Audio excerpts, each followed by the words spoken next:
Okay, so when I talk to parents to try to explain what it's like for these kids who aren't really in their bodies, or who, to use our term, aren't in sync, I use either the analogy of having a fist in a five-fingered glove, and we want to get those five fingers into that glove so the whole thing fits and the hand works with the glove. Or we talk about being in a car. If you get in your car that you're familiar with, you know just how to put on the seatbelt and how to turn on the car and how to hit how to hit the turn signals, how to do all those things. It all comes naturally. And you can even turn on the radio or have a conversation, and you don't have to pay attention to driving. But kids who aren't in sync and who are not in their bodies, it's as if they're in a car that doesn't really work. So they have to pay attention to everything. They have to pay attention to which way to turn the turn signal and which foot to use to press the gas pedal and where the gas pedal is in relation to the brake. And they can't have a conversation because they're working so hard on driving. So what parents need to understand is, yes, they can still drive, but they're working 100 million times harder than they need to. Yeah. And so our whole thing about being in sync is that you and your body are so in tune with each other that you don't have to pay any attention to how you move. It just comes naturally, so your whole brain can be open and available for learning. So it's like Nice, second Joy. nature. You said that beautifully. Well, thank you, Carol. We've been saying that for the last 15 years together, but No, no, yes, okay. I'm in full agreement with you. That automatic, synchronized way of jumping out of bed and getting dressed and going to school and just doing stuff should be every child's birthright. And Yeah. for It little is. children, And what I learned from Carol is that oftentimes things that we take for granted, like you don't feel, Jackie, your butt on the chair, but now that I've mentioned it, you do feel your butt on the chair. But you didn't feel it before because because your sensory system knew what to get rid of. And that when there are sensory issues, the brain or the child doesn't know how to get rid of that. And so this kind of kid could look like she's ADHD, but she could just have a sensory problem that the tag in her clothes and the chair and whatever else are bothering her. So Carol taught me all about that. It was a big eye opener. Oh, but some things can be like misperceived. This is such good stuff because you guys have some playful activities that we can do to support the growth and the awareness and bring children back in their bodies. So let's go ahead. Let me have you introduce yourself, tell people who you are and what you do. Joy, since you're on the top, let's start with you. Introduce yourself. Okay. Uh, I have a Master's of Arts in Education and Human Development with a specialty in perceptual motor development. And for many, many years, I had a private practice working one-on-one with mostly kids, some adults, and trying to get them back into their bodies. And these could be people that realized they weren't in their bodies, a clumsy looking kid, or somebody that came to me or was referred to me because they weren't in their bodies, or they could be people that didn't realize they weren't in their bodies and other things were going on that really were body-based. And I also had a program called Kids Moving Company, where we had small group classes that we also took into schools to get kids moving. And the more technology has invaded our lives, the less children tend to move. And so our in sync message is you've got things, the world has changed, but children have not, and childhood has not, and bodies have not. And we need to move. We need to move. It used to be something that we wouldn't even think about because everybody walked to school and everybody rolled down a hill and everybody jumped in a puddle. And that doesn't happen anymore. So now our goal is to let anyone who works with kids, loves a kid, sees a kid, is a kid, we want them to understand how important movement is for feeling good in your world. Oh, I love that. I love that. Well, it's nice to have you here. Yeah, I'm excited. I'm excited to learn about your the activities that you have that really not only encourages the movement, but in a way that connects them to themselves and to the world and others. Our activities bring in all of those foundational blocks that we think are so important. So, shall I say a few words about? Yes, tell us who you are. I think a lot of the people that are listening to this are going to know who you are because your work is just incredible.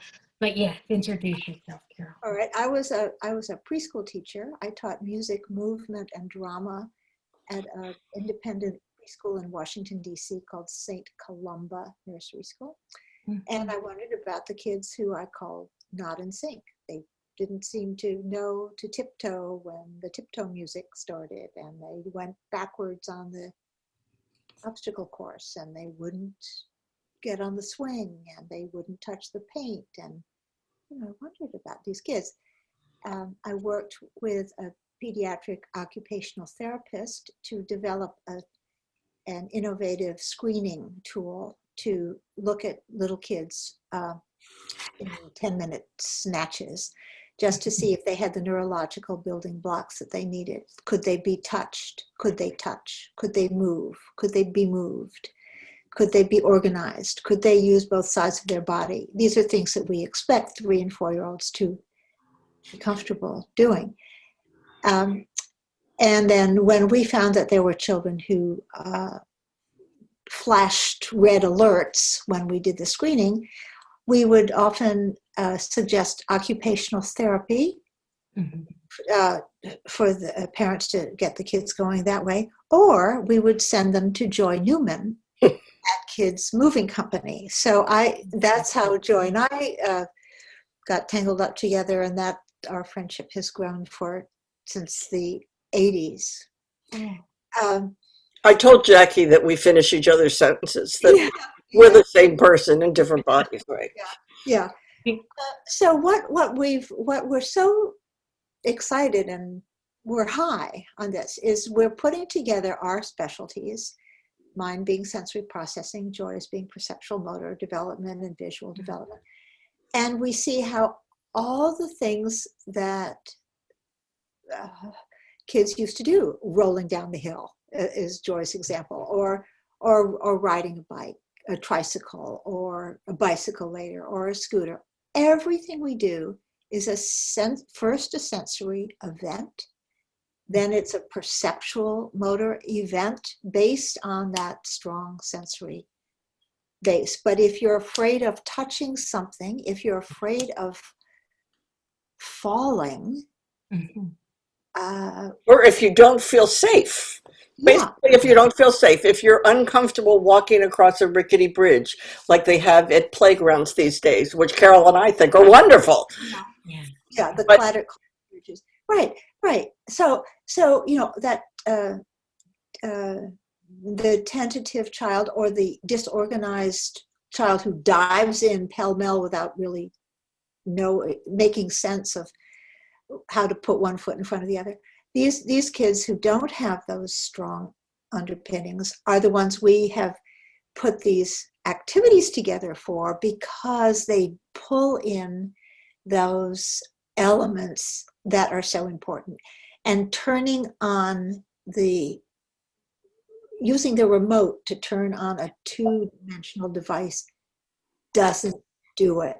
Not enough movement, just very minimal. Yeah. So you asked for 3. We have about 3,000 activities. Well, what we decided, so we should mention right now, can we do a little plugging for something? We are very excited that our most recent creation is something called a Year of Mini Moves for the in-sync child. And it is by week, 52 weeks of tiny little snippets of movement, like put your nose on your toes, or jump to something green and put your nose on it. It's just a little thing because, as I said before, children are less and less in their bodies. And in order to be an in-sync child, one needs to be completely comfortable in his body and how it works so that he doesn't have to pay any attention to that. And anyone who works with kids Jackie, you and probably most of your population, that's your audience that's listening to this, is familiar with seeing a child that just knows exactly where to go, is easy, is light, is fluid, the movements are fluid, and that child is usually more accessible in terms of speaking, in terms of having a conversation, in terms of succeeding at things. The children that are more frightened and more hesitant to do things are the ones that are not comfortable in your body, and you can see that. So the InSync program, anything that Carol and I do together is about, if, Is this it right here? yeah, that's it. Yep. Yep. Oh my Your goodness, mini moves, this there looks it is. amazing. And if you click on that, you can see the So different these are little different things. Like, examples. So it's very actionable. A therapist or an educator, a parent can look at this and just say, okay, Sunday we're going to do this. Monday we're going to do this. Boy, how simple did you guys make it? And you made a whole year's worth. we had a great time doing it too. But and it's funny that Carol and I kind of I thought about a mother or a father printing that and putting it on the refrigerator to do when the child woke up. And Carol thought about a therapist printing it and putting it on her wall to use with the kids when they came in. This week, choose what day do you want, and you can do something. Oh, I love it. Yes, But, and it's so simple too. It's so well, doable. that's it. We wrote our book, Growing an In-Sync Child, and Carol wrote all of the out-of-sync books for theory. But for people, and if people want to know why these things work, we're happy to tell them. But basically, for today, we're saying, trust us. These work, and this is what you do, and it doesn't have to take any time out of your schedule to do it. Like if you want Susie to pick up a doll, instead of saying go pick up a doll, you say, Susie, can you jump on 2 feet to the doll and pick it up with your elbows? And you're still getting the same result. You're still getting the doll, but she's used her body. Well, And it makes you smile when I say that. So it must have a fun element, right? oh yeah, and I can't even tell you how like wonderful it is to have a resource like that as a child therapist. Something very simple of knowing the concepts, but also having the practicality that we could share that resource with our parents or educators that we work with and use them in the office ourselves. So I'm going to definitely order that, and a link to that will be posted below this video. Oh, that's great. Thank you. A whole year's worth. You guys, was it hard to come up with 365 days? Oh, Well, we didn't. It's 360. What is it, Carol? We left off 3 days, I think, because they didn't all fit into weeks. Oh, okay. Okay. There's a few of them twice. the philosophy, our InSync philosophy is in this book, Growing an In-Sync Child, and we say it over and over again. But this has the philosophy of the sensory, perceptual, motor, and visual development that's so crucial. And then we have 50 activities in this book. And then I have it. You want me to do it? I've got it here, Carol. Okay, and then we added even more cards, and there are two additions to that. One is you got the cards. Okay. Oh, nice. And these activities were all designed for one-on-one, but the activities that we sent you that we want to talk about today, or you can do one-on-one, or you can do it with your spouse, or you can do it with your patient, or you can do it with a group. Great. Carol, go for it.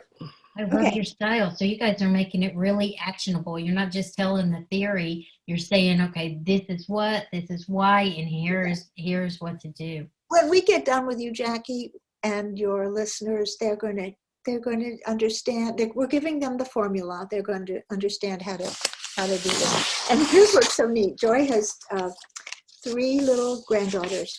Rosie is 5 now. 5.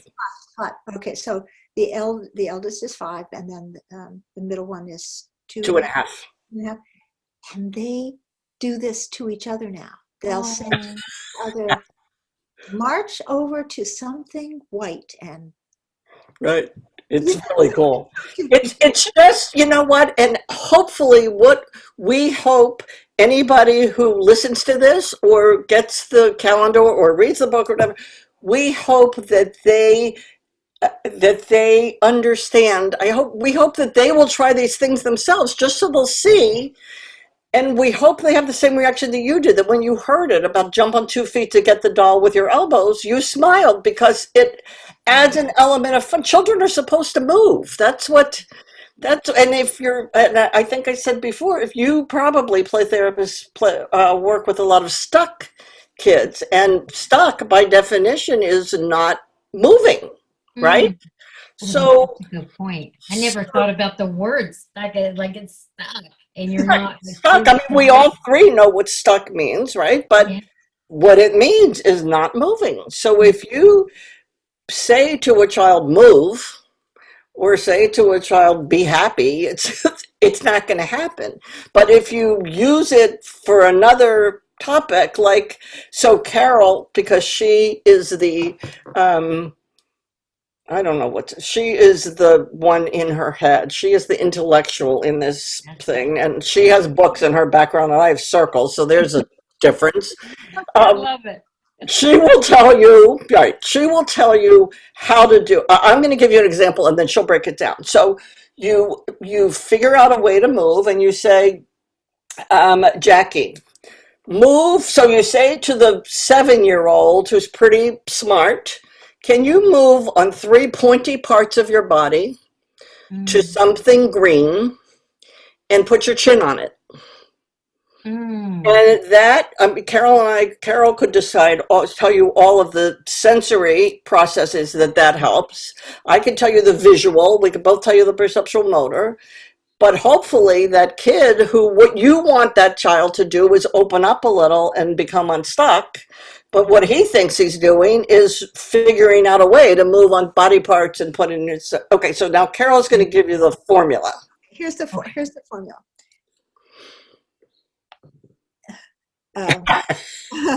We should have written this out, shouldn't we? That was Oh, dumb. I'm like enjoying just hearing just hearing you guys interact. That's perfect. Yeah. So why is that like helpful? I can see where like as a kid it'd be definitely more engaging just than sitting there.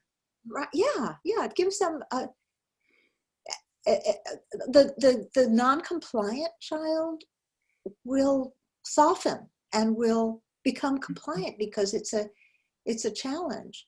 And another thing, Joy, we want to remind our listeners is to give young children choices. If they're just refusing to go to bed, you can say, okay, do you want to go upstairs backwards? Do you want to go upstairs leading with your left foot today? Or do you want to try going upstairs, naked and sideways? So I suggested to, before you got on, I suggested to Jackie that she put an obstacle in her doorway.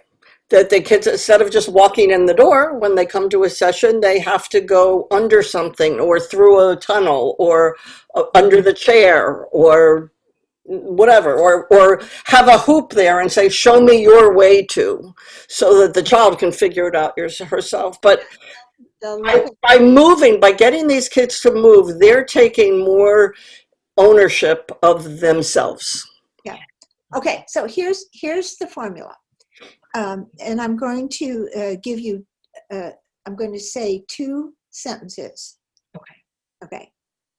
Locomote on your body part toward a adjective noun. And we'll explain it all. Okay. Adverb, verb, your body part, preposition, it. Now. That's Carol. Okay, all right. Locomote on your body part toward a adjective noun. Okay, so slide on your tummy. Wait, Joy, let's say, okay. Make sure everyone understands. Locomote is, I don't even know if that's a real word. I don't think it is. It's because it's red in like a train, like locomotive. Is that like derived from that? It's like moving from place to place is what it really means, right? Loco, it comes from the Latin for place, and mote comes from the Latin for move. So it's not just walk to or go to, it's come up with a movement way to get there. So locomote on your body part toward a adjective noun translates into this, and we thought it might be fun to think of particular children. So for the angry child, stomp on your 2 feet toward a big square. So you stomp. Stop, louder, Square. louder, Jackie, louder. Stomp on your 2 feet My dog's toward gonna bark. a big square. So now you're using your eyes to find a square, Oh, right? okay. So Now you're I going right to move here. through space to get to it, Mhm, right? All right, mhm. so I see a square. I swear a square on the wall. I see your diploma. You could Sweetie, that's a rectangle. oh, it's a rectangle. Oh, okay. Oh, wait. I was thinking square too. I don't know if there's any. Oh my gosh, I don't. The mirror. Okay, a window pane. A window pane could be a square. Everybody's got a square. Somebody's got a square someplace, right? Locomote over to that square. Why don't you do it? Go ahead. Okay. All right. I'm in jeans. These telesessions, I'm wearing jeans. Okay. So, We so understand. locomote towards the square. Stomp. I'm going to Stomp. stomp. Okay. On 2 feet. The big square. Good job. Perfect. All right. Now that you're there, the next sentence is adverb, verb, your body part, preposition it. And that translates into loudly slap your palms on it. On the square, on the big square. Square. Loudly slap your palms on it. Remember, you're the angry kid, right? This is the angry kid, right? All right. There you Good go. job, Jackie. Great job. Can you twirl back to your chair? Twirl. Twirl back to your chair. Wonderful. Great. Now, let's break that down. Let's go back a little bit. When you are, you're stomping, you're getting a lot of, Oh, I feel good too. I feel Yes. more life. proprioception. The proprioceptive sense is our sense of our muscles and joints. When you're stomping, you're getting great input into your muscles and joints. And I love the way you were making your arms work too, as long with your feet. That was, see, because you were in sync, you were priming the pump with your whole body. That was great. You were getting bilateral integration. That's using both sides of the body together. You were using Visual skills to find the square. to look around for a big square. And so that's all, visual memory, visual discrimination, lots of vision. And visual motor is how are you going to get your body from where you are to a goal? You have a million decisions to make in your room, not to right now, to turn around, not to knock into the furniture, to head in the right direction.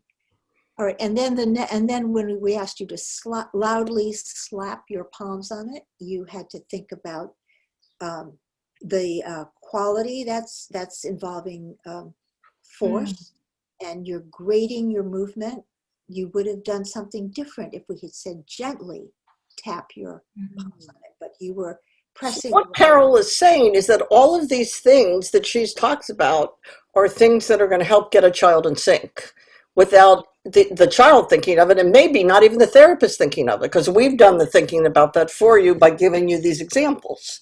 So if you just use this, the locomote, adverb, verb, whatever, you can change it any way you want. For the timid little 2-year-old, can you put your nose on something red?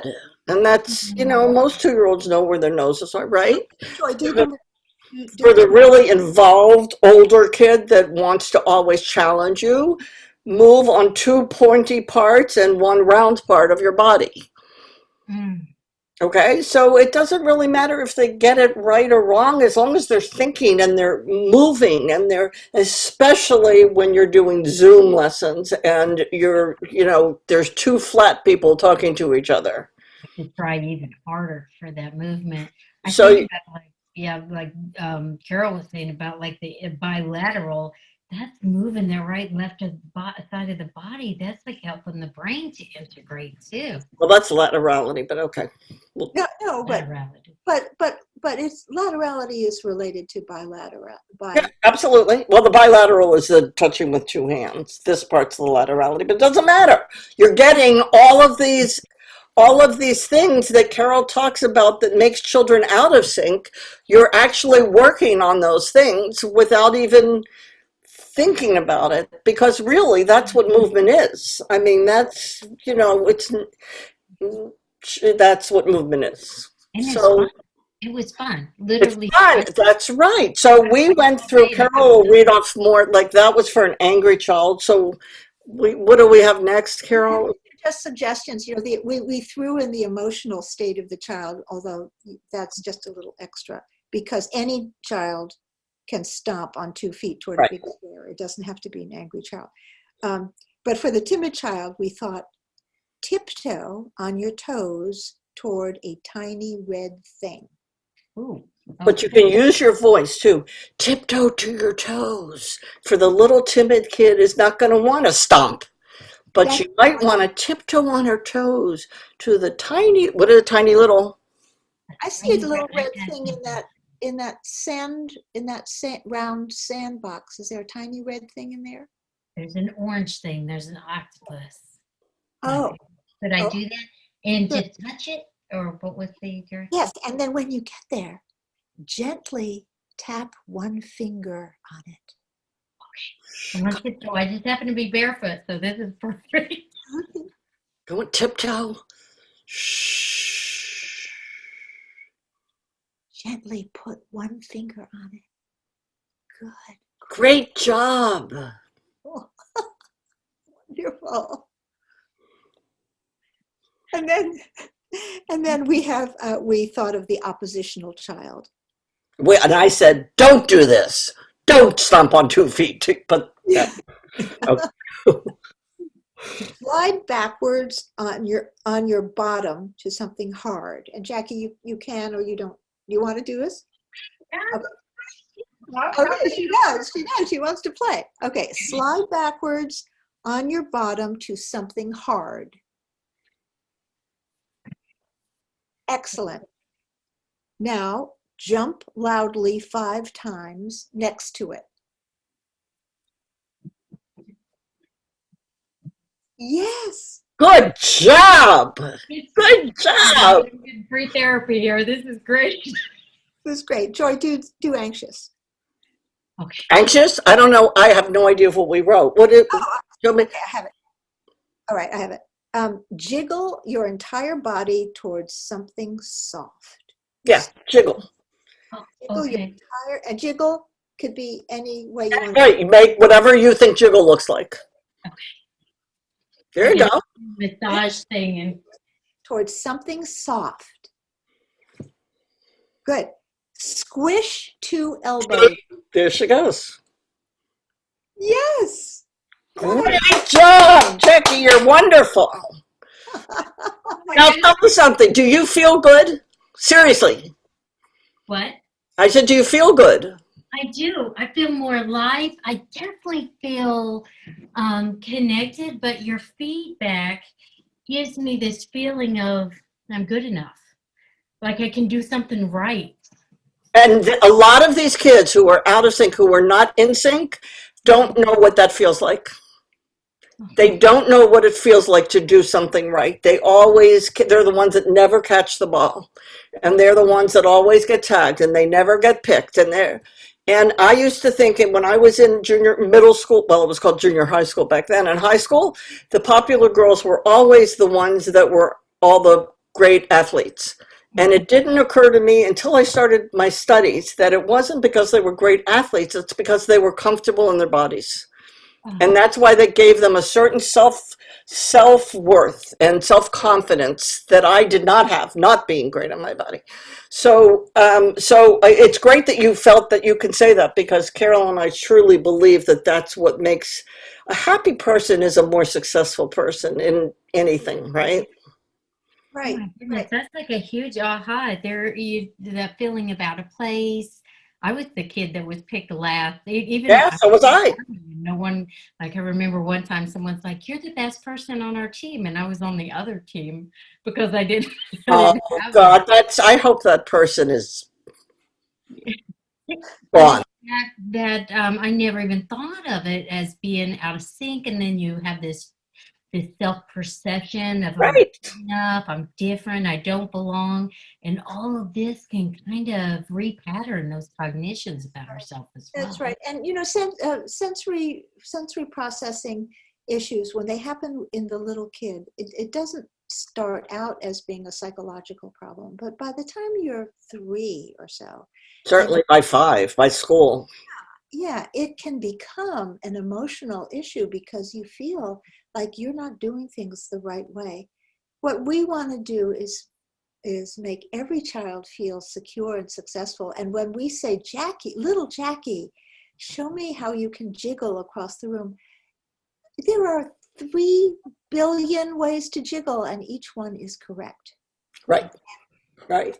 So the feedback, I'm glad you mentioned the feedback, because that is really important, but most of your people watching know that already, that it's really important to say, hey, wow, I love the way you did that. That's great.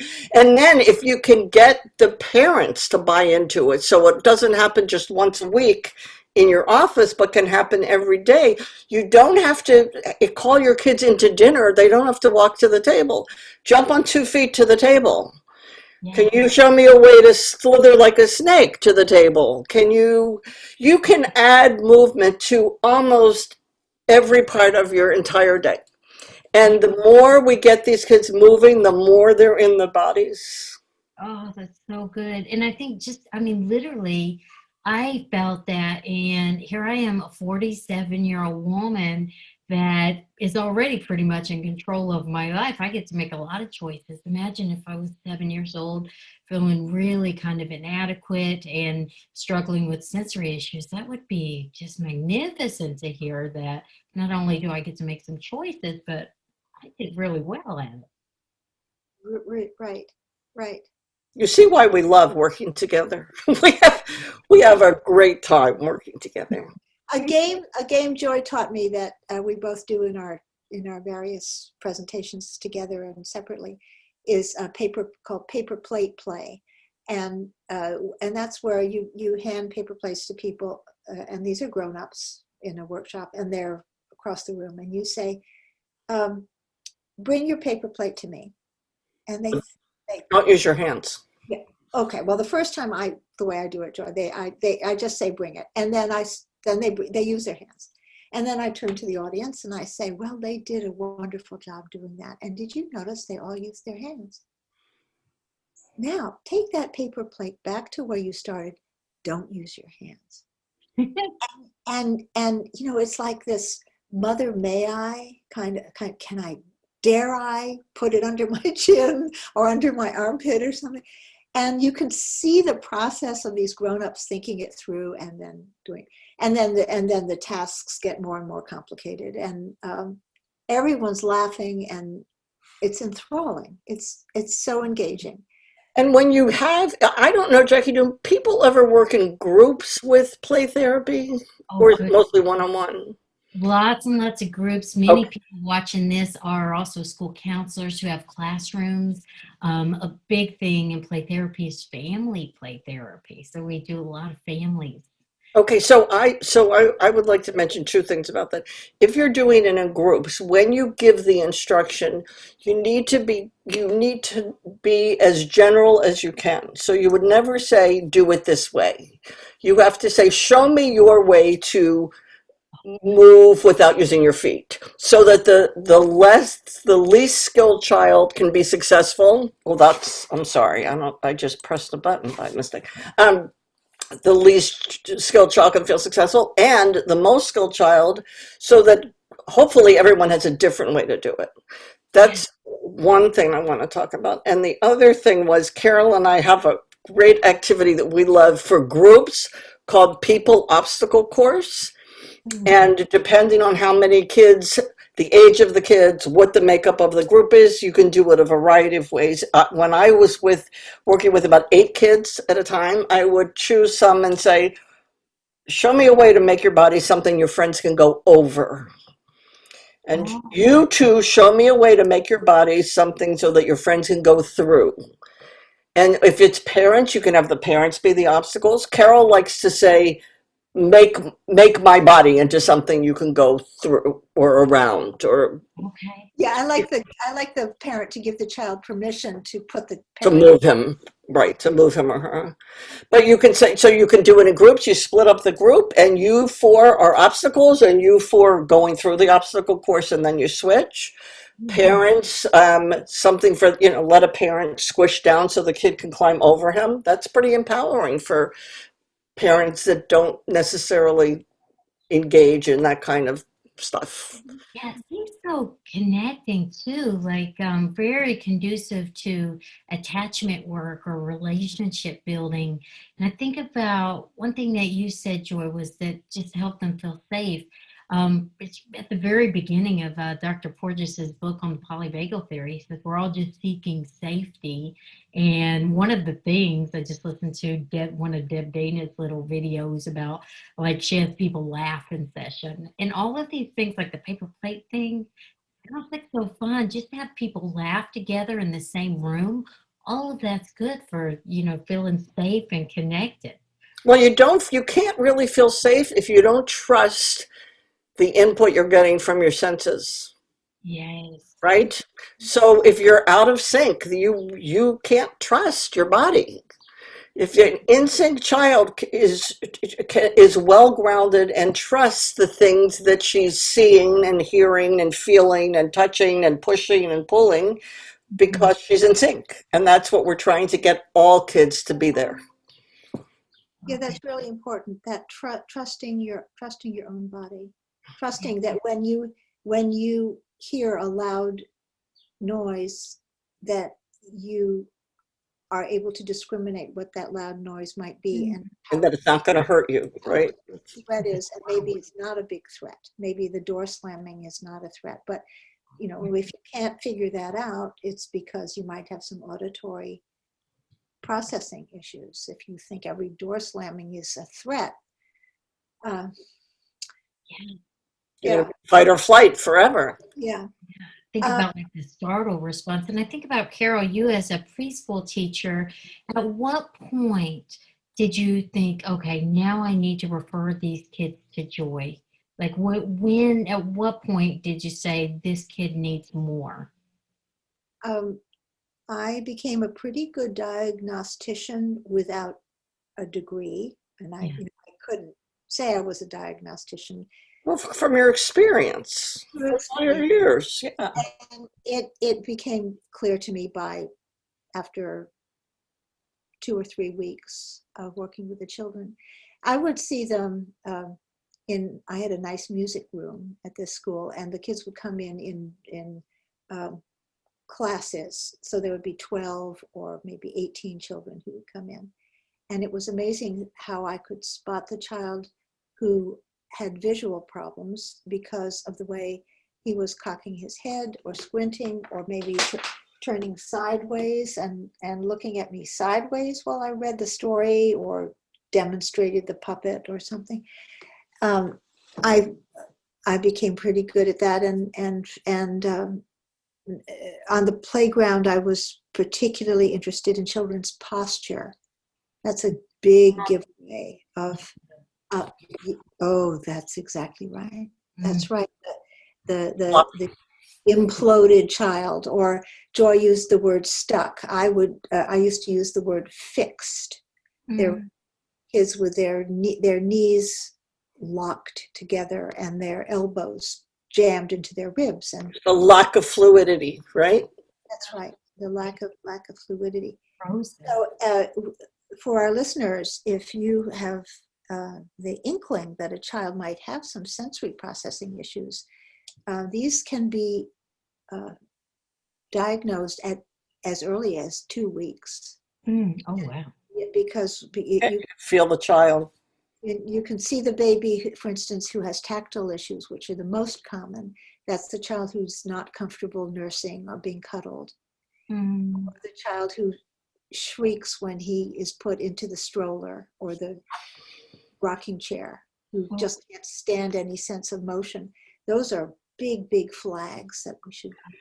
Jackie, to answer your question about when to know, we have on our website. Do you have a way to put up our website? I do, yes. So Because I'm on going our- to share it in Google at the same time to make sure people know how to get to it. Yeah, What is your please. website address? Our website is www.insyncchild.com.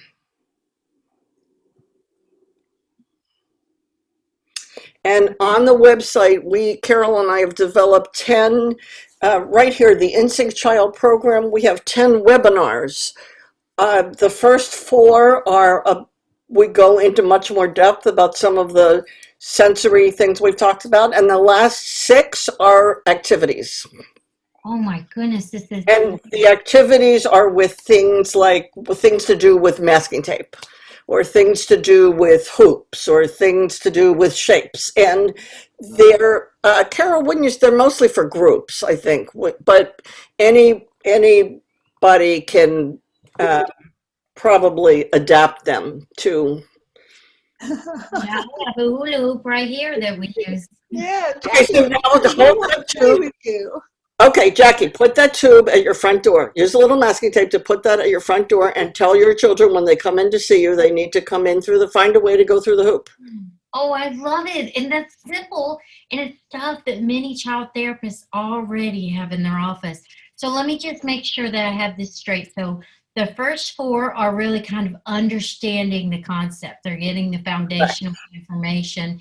And then the 5 through 10, the last 6, is really just actionable. This is like what to do with paper plates or masking tape or rope or stretchy things, shapes, and hoops. Oh, and you have even like little videos and stuff.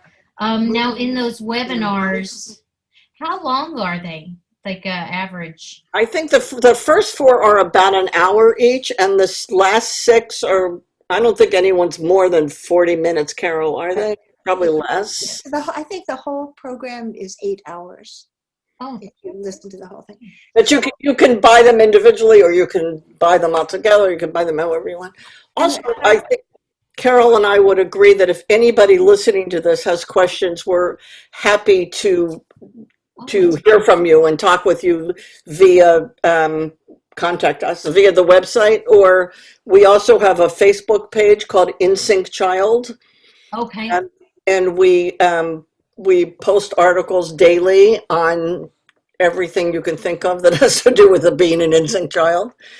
I just would like to say something about equipment too, because we believe in beautiful junk. So when we have rope play, that's the rope. That's the rope. Okay, I mean it's a little piece of laundry rope. It's not Nothing fancy that you have to order like some expensive store or anything. Right. You already have that. And go on, Carol. I'm sorry. I just want to show these things. We have stretchy things, so of course the therapist would think of this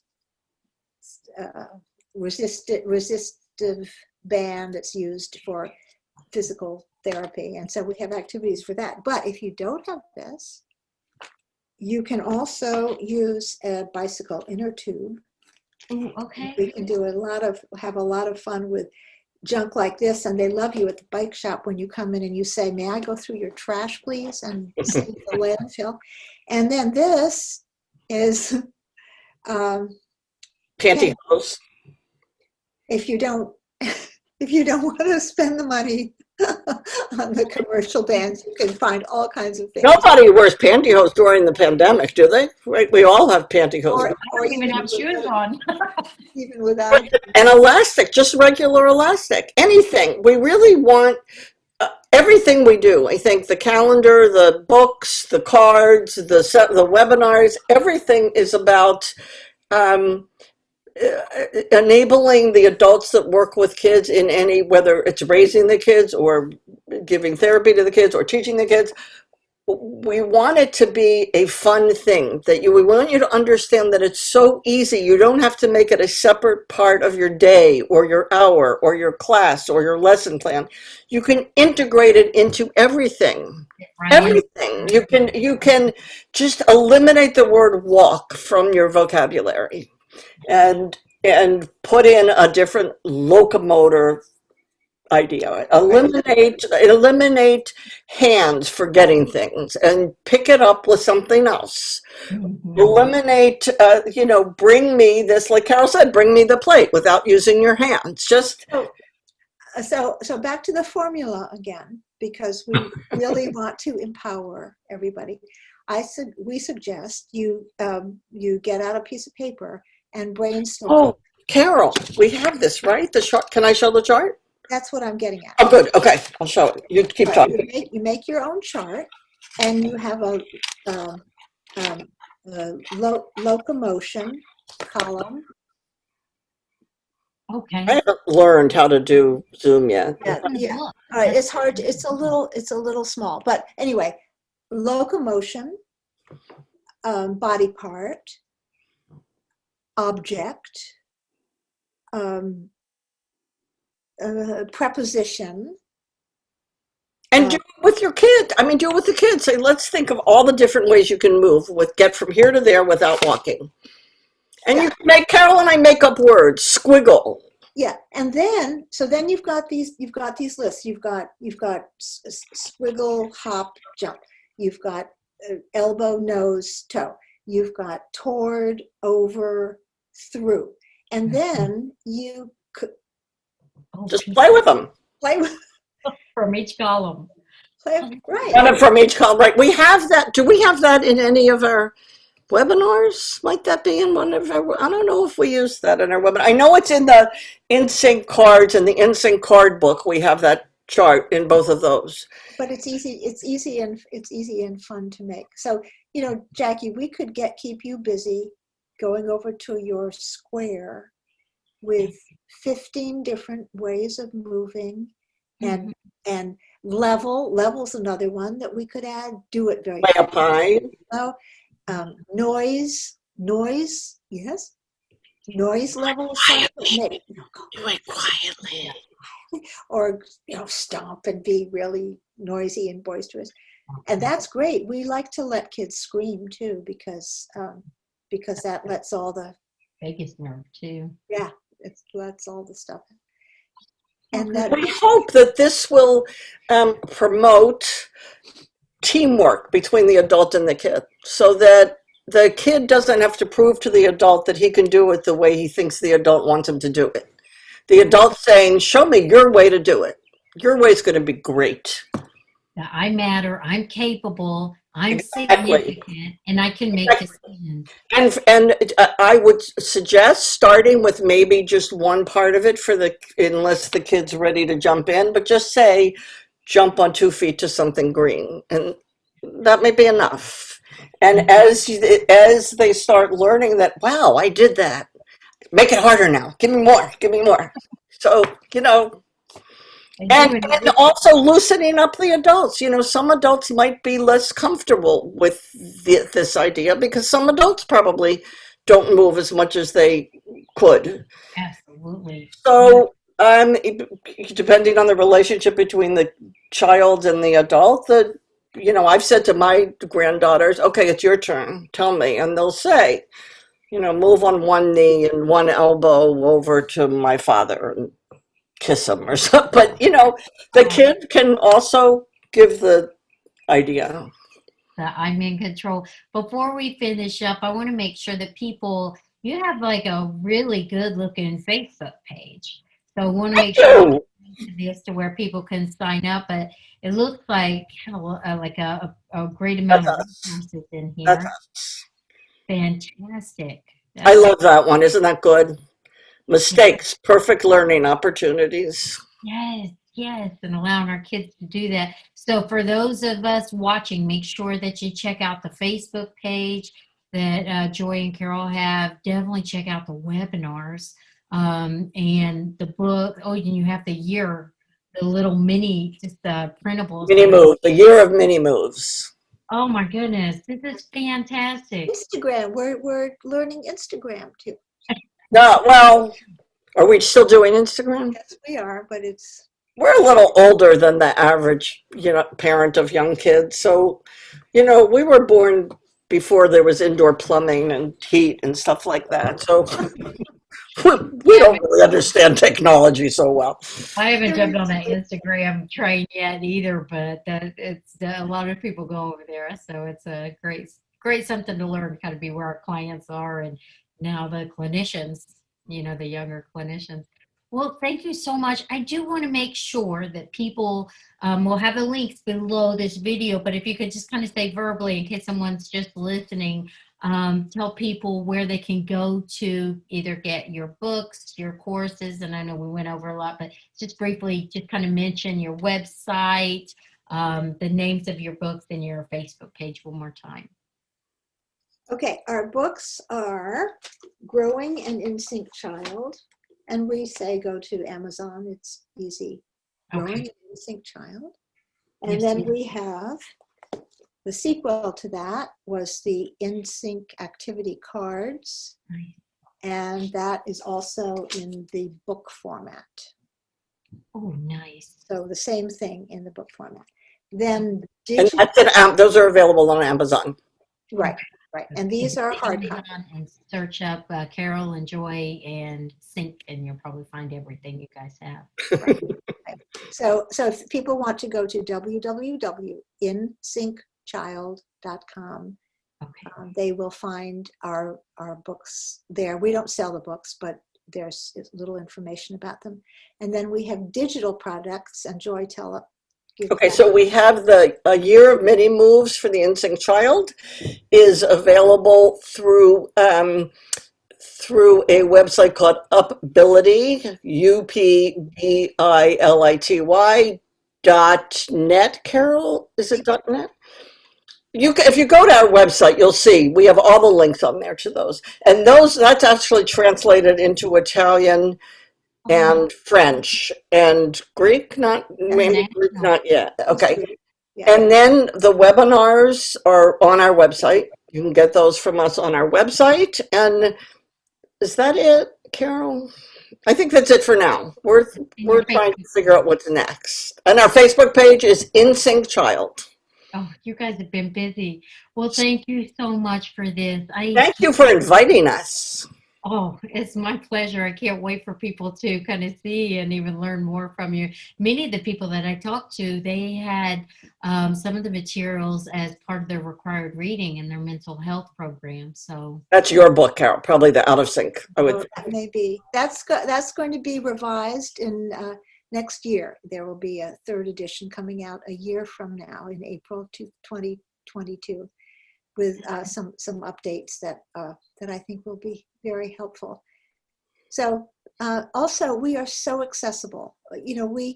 We just spill with desire to make this a joyful world for children. And yeah, please ask us. Please use us. Use us. Yeah. Thank you, Jackie. This is a wonderful, wonderful opportunity. Yeah, really great. Make me feel kind of emotional. You guys truly are gifts to the world, and you're saying, hey, come ask us and learn from us. Thank you. I love that. Well, thank you so much. All right, you guys take care. Thank you. Bye-bye. Bye.